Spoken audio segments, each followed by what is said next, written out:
Electricity versus solar energy. Energy prices बढ़ रहे हैं और एनवायरनमेंट को लेकर लोग ज्यादा कॉन्शियस हो रहे हैं। तो सवाल यह है कि हमें ट्रेडिशनल एनर्जी को यूज करते रहना चाहिए या सोलर पर स्विच करना चाहिए। दोनों ऑप्शंस अपने घर और लाइफ को पावर देते हैं, लेकिन कॉस्ट, एनवायरनमेंट और लॉन्ग टर्म बेनिफिट्स के मामले में दोनों काफी अलग है। तो चलिए इन दोनों ऑप्शंस के की डिफरेंसेस को एक्सप्लोर करते हैं, जो आपकी एनर्जी नीड्स के लिए आपको एक इन्फॉर्म डिसीजन लेने में मदद करें। तो पहला पॉइंट है cost analysis. Traditional grid electricity का मतलब है हर महीने रिकरिंग पेमेंट्स। ये पेमेंट्स डिपेंड करते हैं आपके usage, area of electricity rate और पीक आवर चार्जेस पर, और टाइम के साथ साथ ये एक्सपेंसेस बढ़ते रहते हैं बिना किसी रिटर्न्स के। सोलर एनर्जी एक अपफ्रंट इन्वेस्टमेंट मांगता है पैनल्स और इंस्टॉलेशन के लिए, लेकिन इसका पेबैक पीरियड सिर्फ 3 से 5 साल का होता है।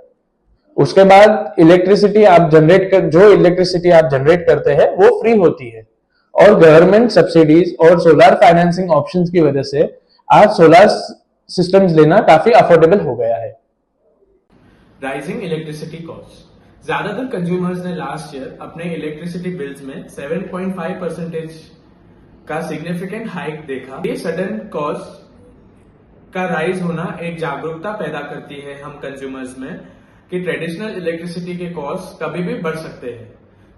वही सोलर एनर्जी एक स्टेबल और कॉस्ट इफेक्टिव सोल्यूशन है जो इंस्टॉलेशन के बाद आपको ऐसे अनएक्सपेक्टेड हाइक्स से बचा सकती है। तो तीसरा पॉइंट है इन्वायरमेंटल इम्पैक्ट।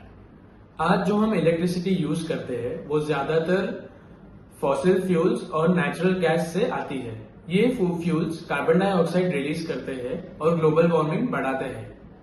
इस वजह से ट्रेडिशनल इलेक्ट्रिसिटी क्लाइमेट चेंज का एक मेजर कंट्रीब्यूटर है, जबकि सोलर एनर्जी एक क्लीन और रिन्यूएबल एनर्जी सोर्स है।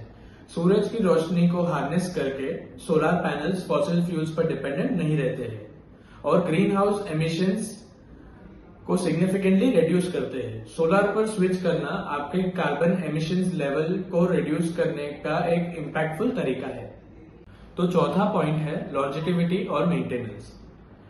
हर महीने इलेक्ट्रिसिटी बिल्स के पेमेंट्स के अलावा पावर लाइंस और ट्रांसफार्मर्स जैसे इंफ्रास्ट्रक्चर का मेंटेनेंस भी काफी होता है, जो आप इनडायरेक्टली टैक्सेस या एनर्जी रेट्स के माध्यम से पे करते हैं। सोलर पैनल्स काफी ड्यूरेबल होते हैं और इनका लाइफ स्पैन 25 से 30 साल का होता है।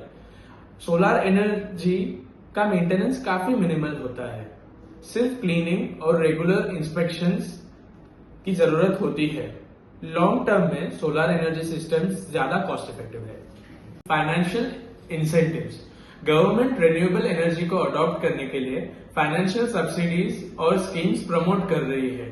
सोलर यूजर्स को ये बेनिफिट्स मिलते हैं, जैसे कि subsidies on installation cost, net metering जिसमें आप ग्रिड को एक्सेस एनर्जी फीड करके क्रेडिट्स अर्न कर सकते हैं।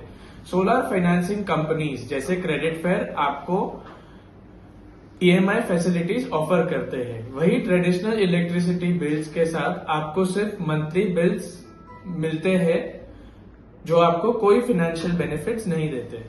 इलेक्ट्रिसिटी ने हमें डेकेड्स तक सर्व किया है, लेकिन राइजिंग कॉस्ट और एनवायरमेंटल ड्रॉबैक्स की वजह से ये लॉन्ग टर्म के लिए सस्टेनेबल नहीं है। सोलर एनर्जी एक क्लीनर, ग्रीनर और अफोर्डेबल ऑल्टरनेटिव है। अगर आप पैसा बचाना चाहते हैं, कार्बन फुटप्रिंट रिड्यूस करना चाहते हैं या एक रिलायबल एनर्जी सोर्स इंश्योर करना चाहते हैं, तो सोलर एनर्जी आपका फ्यूचर है। और क्रेडिट फेयर जैसे सोलर फाइनेंसिंग ऑप्शंस के साथ सोलर पर स्विच करना अब और भी इजी हो गया है। तो देर किस बात की दर्शकों, आज ही स्मार्टर चॉइस बनिए अपने घर, अपने पॉकेट और अपने प्लैनेट के लिए।